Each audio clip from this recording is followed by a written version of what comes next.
Alexander Boris de Pfeffel Johnson. He is the master of his own downfall, kept afloat by ministers like Zahawi, kept afloat by much of the right-wing media. But we now see, I think the country is ahead of these politicians. The country sees that Boris Johnson, as I said to you the last time I was on your programme, is a liar, he's a crook, he is incapable of delivering proper leadership for this country, and the sooner that he's gone, the better. Yeah, but he might not go. He might not. He might not. And, you know, two cabinet ministers resigned yesterday. As I said to you before, 3/4 of his MPs, minimum, because that's the ones who voted, 3/4 of his backbenchers do not have confidence in him.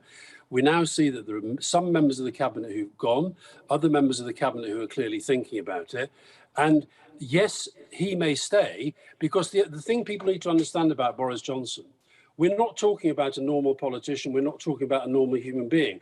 We're talking about somebody who has literally no shame. He has no moral compass whatsoever. He has no commitment to public office and the standards that are meant to go with public office. He's concerned 100% purely about his own power and his own survival. He is the worst possible person to be Prime Minister of our country at this time. And the only people right now who can get rid of him are those people that you're seeing on your screens now. And for Zahawi, who parades around the place as being a man of integrity, to go on your programme this morning and say that Boris Johnson is honest, that makes him a liar as well. And I'll tell something else to Mr. Zahawi.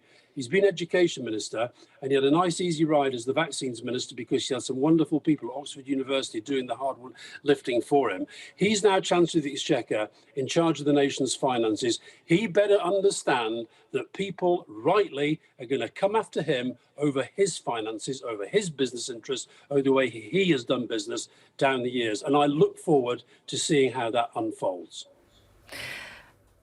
We hear what you're saying about the Prime Minister, but as you said, we looked at the Cabinet, which was earlier on this week, and he has the support of, apart from two of them, all of those people around that table. They've all tweeted their support.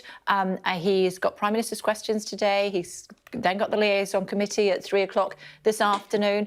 And it's going to be a bruising few days for him, but he's still in post, as I said. And if he limps towards the end of this session of Parliament, he's got the summer to reflect, regroup, and then away he goes again. Well, in the meantime, Kay, how much damage gets done to the country? How much damage gets done to the economy? How much damage gets done to our standing in the world? We're seen as a global joke at the moment. I've been doing interviews with radio and television in different parts of the world. They think we are a global joke. They think Johnson is a global joke. And yes, he's got the cabinet support, but you've just had an interview there with David Gork. I do a podcast every week with Rory Stewart. We've done a special episode today about what's going on now. There are very good people in the Conservative Party. They're not in the cabinet. Why are they not in the cabinet? Because Boris Johnson has deliberately surrounded himself with third-rate and fourth-rate people who, frankly, would not have got a job in the cabinet of any other Prime Minister in history. Nadine Dorries, Dominic Raab, Priti Patel, they wouldn't have got a job carrying Margaret Thatcher's handbag. They wouldn't have got a job polishing John Major's shoes. These are second-rate, third-rate people with a fifth-rate Prime Minister. And I think the country now knows that. They are the only people propping him up. And the sooner they find a spine or find a soul or find a bit of moral conscience and get rid of that lying, crooked charlatan who sits at that cabinet table and disgraces this country and disgraces Downing Street and disgraces every principle that most people in public office aspire to, then the better this country will be. You said that they're not in that cabinet because Boris Johnson doesn't want them.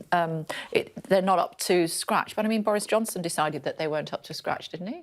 And he is the Prime Minister, and he's one of the most successful Prime Ministers of this century. Sorry, did you just say Boris Johnson is one of the most successful Prime Ministers of this century? I did.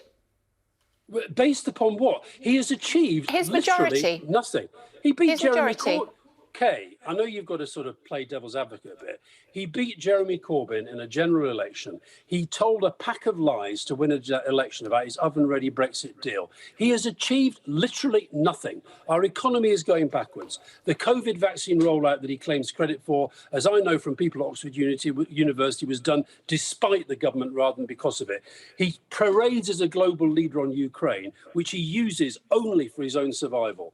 We are a mess as a country. His Brexit, his one flagship thing, is going disastrously wrong. Honestly, Kay, you've got credibility, for heaven's sake, for you to say Boris Johnson, one of the greatest prime ministers of this century. I didn't say that. The most successful is what I said. I said the most successful, and I was talking about at the polls. Who else has a bigger majority than him at the polls this century? Tony Blair, 1997. That's not this century. OK, all right, OK. Well, we haven't had that many prime ministers this century, and those that we've had haven't done terribly well, not least David Cameron, who gave us the wretched referendum, and poor Theresa May, who got ripped apart over it. There you go, you see. This guy is the worst prime minister this country has ever had. Yes, he won a general election, but let me just remind you, it was about half the majority we got in 1997. But honestly, Kay, the guy is a liar, he's a crook, he's a charlatan. You know that, I know that, everybody in the country knows that. The only people refusing to face up to that fact are the people sitting at that cabinet table. Javid and Sunak, belatedly, having defended the indefensible for far too long, they finally realised that their reputation, their credibility can only be rescued by doing what they did yesterday. Every single one of them. Michael Gove, where the hell is Michael Gove? Michael Gove is meant to be the brainy guy in the cabinet. What is he doing sitting there, knowing that he's enabling and allowing this liar and this crook to carry on another day in office?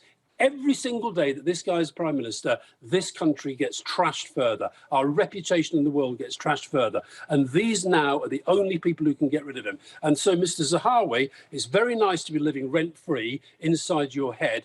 But I, for one, will keep going on about how wretched and awful you people are in propping this guy up, because ultimately you are the ones who've got to get him to go. And until you do that, unless and until you do that, you are going to go down in history as very minor, insignificant figures of ignominy who have propped up a crook, a liar and a charlatan as Prime Minister of one of the great countries of the world.